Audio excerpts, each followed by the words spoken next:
Your mother forgot your birthday for the first time in 40 years. Your father asked you the same question 3 times in one conversation. Your spouse started putting milk in the pantry instead of the refrigerator. You laughed it off as getting older, but deep in your gut, something felt wrong. What if I told you that these aren't just signs of aging? They're early warning signals that could save a life if you recognize them now. Stay until the very end, because the final sign I'm about to reveal is the one most families miss. And catching it early could mean the difference between maintaining independence and losing everything that makes someone who they are. Hidden truth. Here's what no one wants to talk about.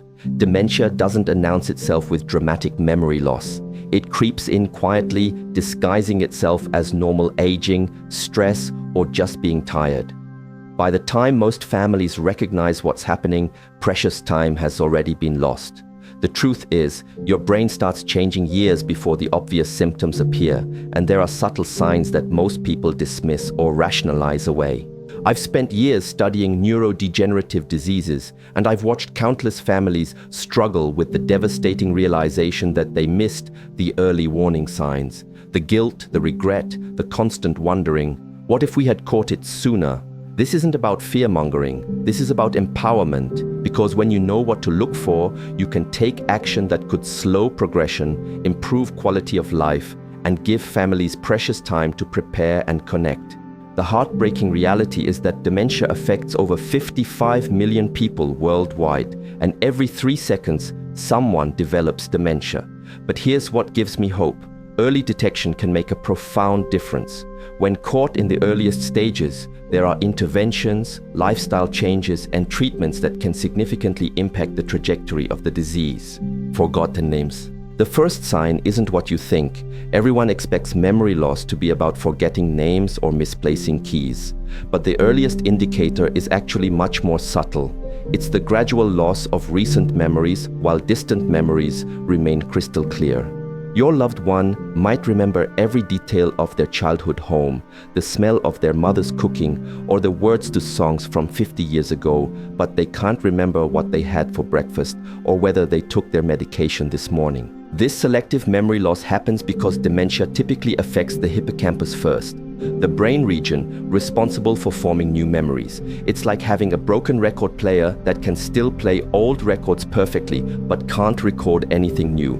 The person might tell you the same story from their youth multiple times, not because they're trying to bore you, but because to them, they're sharing it for the first time each time. Pay attention to repetitive conversations that weren't there before.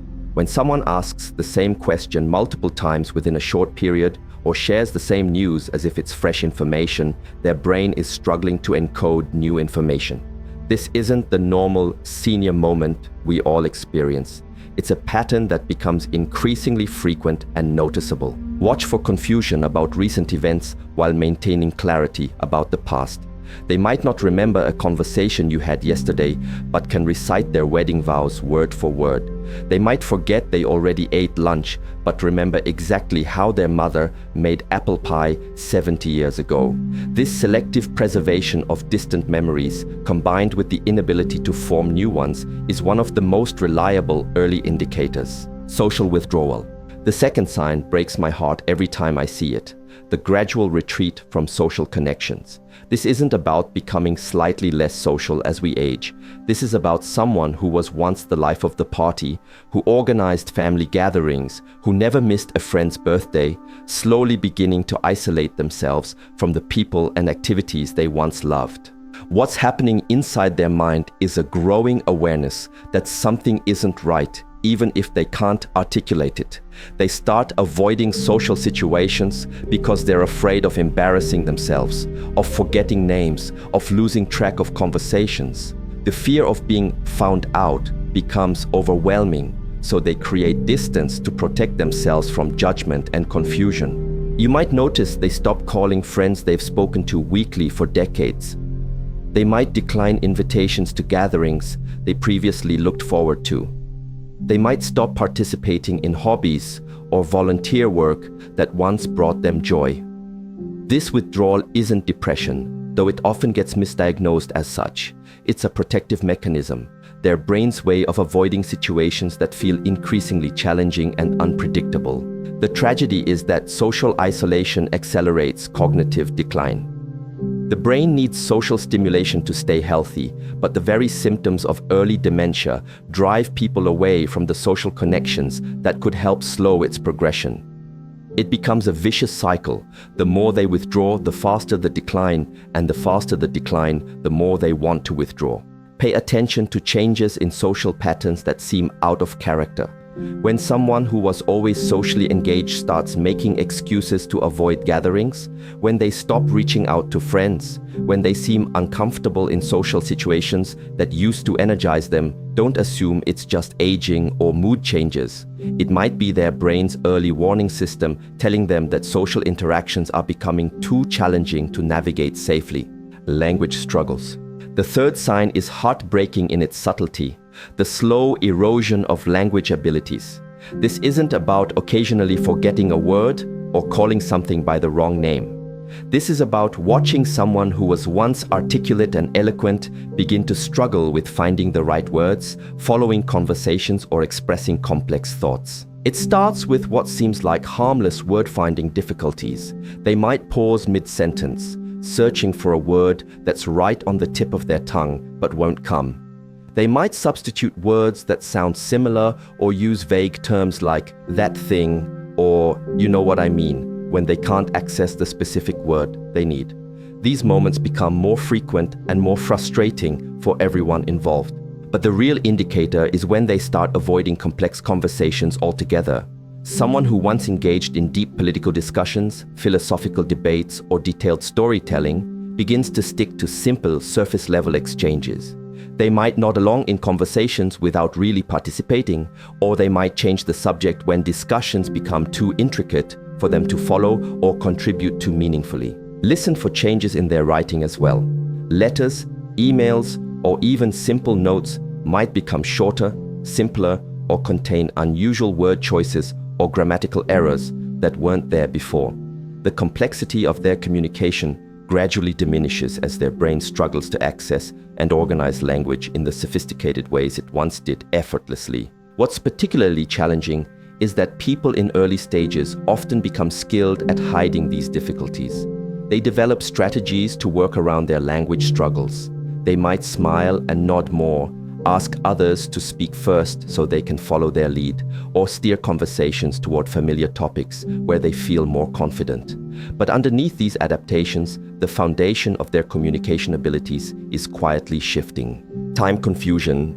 The fourth sign disrupts one of our most fundamental human experiences, our relationship with time. This goes far beyond occasionally mixing up what day it is or being surprised by how quickly the week passed. This is about a gradual disconnection from the normal flow and structure of time that most of us take for granted. You might notice they become confused about whether something happened this morning or last week. They might prepare for appointments on the wrong day, or be surprised when family members arrive for a planned visit because they lost track of the passage of time. What's particularly concerning is when they start losing track of seasons, months, or even years, asking about relatives who died long ago as if they're still alive, or referring to current events as if they happened decades ago. This temporal disorientation happens because dementia affects the brain regions responsible for processing and organizing time-based information. The internal clock that helps us place events in sequence, understand duration, and anticipate future events begins to malfunction. It's not just about memory. It's about the fundamental cognitive processes that help us navigate our existence within the flow of time. Watch for confusion about daily routines that were once automatic. They might eat breakfast at dinner time, try to go to work on weekends, or become agitated because they think they're late for an appointment that isn't for several days. They might also become fixated on past time periods, believing they need to pick up children from school who are now adults, or waiting for a spouse to come home from work who retired years ago. This temporal confusion is particularly distressing because it affects their sense of reality and their ability to function independently. When someone can't reliably place themselves in time, every aspect of daily life becomes uncertain and potentially frightening. The world becomes unpredictable when you can't trust your sense of when things happened, are happening, or will happen. Decision paralysis. The fifth sign reveals itself in the gradual erosion of decision-making abilities. This isn't about becoming more indecisive with age or taking longer to make big life choices. This is about watching someone who once made confident decisions about everything from daily meals to major purchases begin to struggle with even the simplest choices. You might notice they stand in the grocery store for an unusually long time, overwhelmed by choices that once seemed automatic. They might ask family members to make decisions for them that they previously handled without hesitation. What to wear, what to eat, which TV show to watch. The cognitive load of processing options, weighing alternatives, and committing to a choice becomes increasingly exhausting and anxiety-provoking. What's happening is that the prefrontal cortex, the brain region responsible for executive functions like planning, reasoning, and decision-making, is being affected by the early stages of dementia. The mental processes that once seamlessly evaluated options and guided choices are becoming less efficient and reliable. Every decision, no matter how small, requires more mental energy than they have available. This decision paralysis often extends to more significant choices as well. They might postpone important decisions about finances, healthcare, or living arrangements, not out of stubbornness or denial, but because the cognitive demands of processing complex information and weighing long-term consequences have become overwhelming. Family members might interpret this as being difficult or resistant to change, when actually their brain is struggling to perform the sophisticated mental operations that decision-making requires. The tragedy is that this happens gradually, so both the person and their loved ones might attribute it to stress, fatigue, or just getting older. But when someone who was once decisive and autonomous begins consistently deferring decisions or becoming paralyzed by choices, it's worth paying closer attention to what might be underlying these changes. Emotional shifts. The sixth sign is perhaps the most heartbreaking because it changes the very essence of who someone is. Dramatic shifts in personality and emotional regulation. This isn't about mood swings or having bad days. This is about fundamental changes in how someone processes emotions, reacts to situations, and interacts with the world around them. You might notice someone who was once patient and gentle becoming irritable and aggressive over minor inconveniences. Or conversely, someone who was always strong and stoic might become unusually emotional, crying at commercials or becoming overwhelmed by situations they once handled with ease. These aren't just bad moods, they're neurological changes affecting the brain regions that regulate emotional responses. The frontal lobe, which controls personality, behavior, and emotional regulation, is often affected in early dementia. This can lead to a loss of social inhibition, where someone might say inappropriate things, make rude comments, or behave in ways that are completely out of character. Family members often struggle with this because it feels like they're losing the person they knew and loved. What's particularly challenging is that these personality changes can be the first sign of dementia, appearing even before memory problems become obvious. A gentle grandmother might become suspicious and accusatory. A social, outgoing person might become withdrawn and anxious. A responsible, organized individual might become impulsive and reckless. These changes are often misinterpreted as stress, depression, or just getting cranky with age, but they can actually be early indicators of neurological changes. The emotional volatility can be especially difficult for families because it affects relationships and daily interactions. Someone might become paranoid, accusing family members of stealing or lying. They might become fearful of situations that never bothered them before, or conversely, become reckless about safety issues they once took seriously. Understanding that these changes are neurological, not intentional, can help families respond with compassion rather than frustration. Spatial confusion. The seventh sign affects something we rarely think about until it's gone: spatial awareness and navigation abilities. This goes beyond occasionally getting lost in an unfamiliar place. This is about becoming confused in environments that should be completely familiar, losing the ability to judge distances, or struggling with spatial relationships that once felt automatic. You might notice they get lost driving to places they've been hundreds of times: the grocery store, their doctor's office, or even their own neighborhood. They might become confused about which direction to turn, how far they've traveled, or where they parked their car. What's particularly concerning is when they become disoriented within their own home, unsure which room they're looking for or how to navigate spaces they've lived in for decades. This spatial confusion happens because dementia affects the brain regions responsible for processing spatial information and creating mental maps of our environment. The parietal lobe, which helps us understand our position in space and navigate through our world, begins to function less effectively.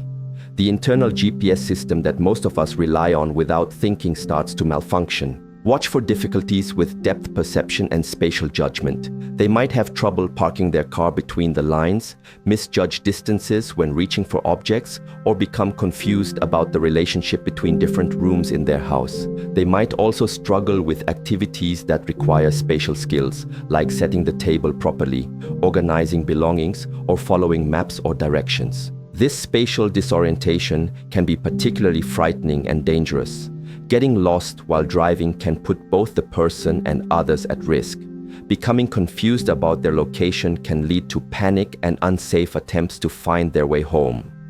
Family members need to be aware of these changes because they often require immediate safety interventions and modifications to maintain independence while protecting everyone involved. Routine disruption. The eighth sign reveals itself in the gradual breakdown of familiar routines and daily habits. This isn't about occasionally mixing up the order of their morning routine or forgetting to do a chore. This is about the systematic erosion of the automatic behaviors and sequences that once structured their daily life and provided stability and predictability. You might notice they skip important steps in familiar routines: forgetting to lock the door when leaving the house, leaving the stove on after cooking, or going to bed without brushing their teeth. These aren't just occasional oversights, they're consistent disruptions in behavioral patterns that were once so automatic they required no conscious thought. What's happening is that the brain regions responsible for procedural memory, the type of memory that governs learned behaviors and routine activities, are being affected by early dementia. These are the mental pathways that allow us to perform complex sequences of actions without having to consciously think through each step. When these pathways become damaged or disrupted, even the most familiar activities become challenging and unreliable. Pay attention to changes in personal care routines. Someone who was always meticulously groomed might start neglecting their appearance, not because they don't care anymore, but because the complex sequence of actions involved in personal hygiene becomes too difficult to organize and execute consistently. They might wear the same clothes for days, forget to bathe, or have difficulty managing personal care tasks that once felt effortless. The breakdown of routines also affects household management. Bills might go unpaid, not because of financial problems, but because the routine of opening mail, processing information, and taking appropriate action becomes too complex to manage. Meals might become irregular or inadequate because the planning and preparation routines that once felt automatic now require more cognitive resources than are available. This disruption of familiar patterns can be particularly distressing because routines provide structure, comfort, and a sense of competence. When these automatic behaviors begin to fail, it creates anxiety and confusion that can accelerate other symptoms. Understanding this as a neurological issue rather than laziness or carelessness helps families provide appropriate support and modifications. Safety awareness. The ninth sign is perhaps the most dangerous: a gradual loss of safety awareness and judgment about potential hazards. This isn't about taking reasonable risks or being less cautious with age. This is about a fundamental change in the ability to recognize and respond appropriately to dangerous situations, which can put both the person and others at serious risk. You might notice they leave the house in inappropriate clothing for the weather, seemingly unaware that going out in winter without a coat could be dangerous. They might continue to drive when their reflexes, vision, or judgment are clearly compromised, unable to assess accurately whether they're still capable of operating a vehicle safely. They might leave appliances running, doors unlocked, or ignore obvious safety hazards that they would have immediately addressed in the past. What's particularly concerning is the loss of what we call threat assessment, the ability to evaluate situations and recognize potential dangers.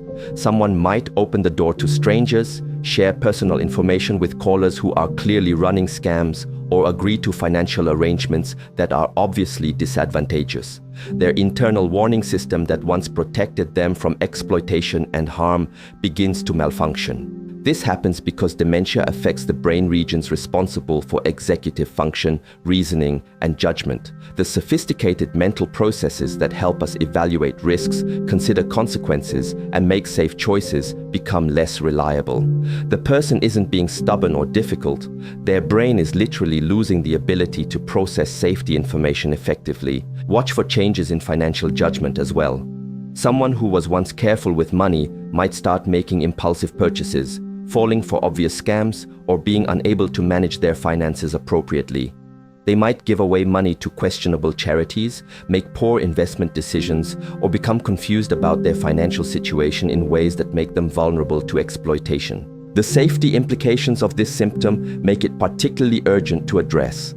Family members need to step in to protect their loved ones' physical and financial safety, while trying to preserve as much independence and dignity as possible. This often requires difficult conversations about driving, living arrangements, and financial management that no one wants to have, but that become necessary for everyone's protection. Final warning. Here's the 10th and most crucial sign that families almost always miss until it's too late: the subtle loss of insight into their own condition. This isn't denial or stubbornness. This is a neurological phenomenon called anosognosia, where the brain literally loses the ability to recognize that something is wrong. It's the cruelest aspect of dementia because it prevents people from seeking help when they need it most. You might notice that despite clear evidence of memory problems, confusion, and functional difficulties, your loved one insists that nothing is wrong. They might become defensive when family members express concern, angry when someone suggests they need help, or genuinely bewildered by others' worries about their condition. This isn't psychological denial. It's neurological blindness to their own symptoms. What makes this particularly heartbreaking is that it happens gradually and affects the very brain regions needed to recognize the problem. The frontal lobe, which is responsible for self-awareness and insight, becomes affected by the disease process. It's like trying to use a broken thermometer to measure temperature. The tool you need to assess the problem is the same tool that's been damaged by the problem. This loss of insight has profound implications for treatment and care. Someone who can't recognize their symptoms won't voluntarily seek medical help, take medications consistently, or accept necessary assistance. They might continue to engage in dangerous activities because they genuinely believe they're fine. They might resist family interventions because from their perspective, everyone else is overreacting to normal aging. Understanding this as a symptom rather than stubbornness changes everything about how families approach the situation. Instead of arguing about whether there's a problem, focus on ensuring safety and getting professional evaluation. Instead of trying to convince them they need help, work around their resistance by framing assistance in ways that feel acceptable to them. The devastating reality is that by the time this symptom fully manifests, significant brain changes have already occurred. This is why recognizing the earlier signs is so crucial. The window of opportunity for intervention, planning, and preparation begins to close when insight is lost. Every day that passes without recognition and appropriate care is a day when the disease progresses unchecked. But here's what gives me hope, and what should give you hope too. Early recognition changes everything. When families catch these signs early, they can access treatments that slow progression, make lifestyle changes that support brain health, and create care plans that preserve dignity and quality of life for as long as possible. They can have meaningful conversations while communication is still possible, make important decisions while judgment is still intact, and create memories while the person is still fully present. The most important thing you can do right now is trust your instincts.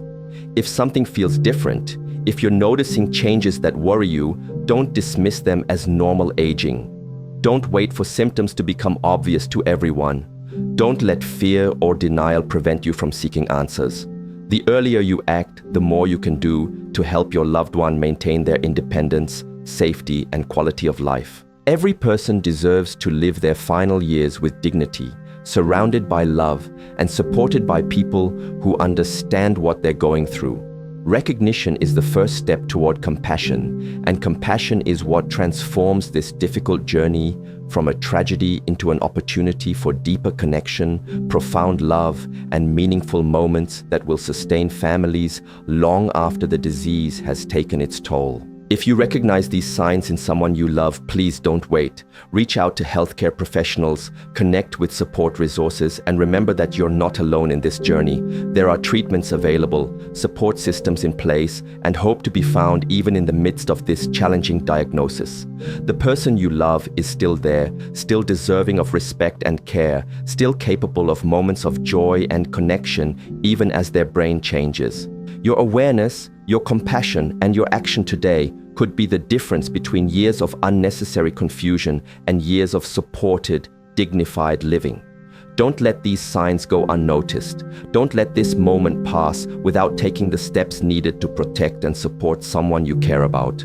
Their future and your peace of mind may depend on what you do next.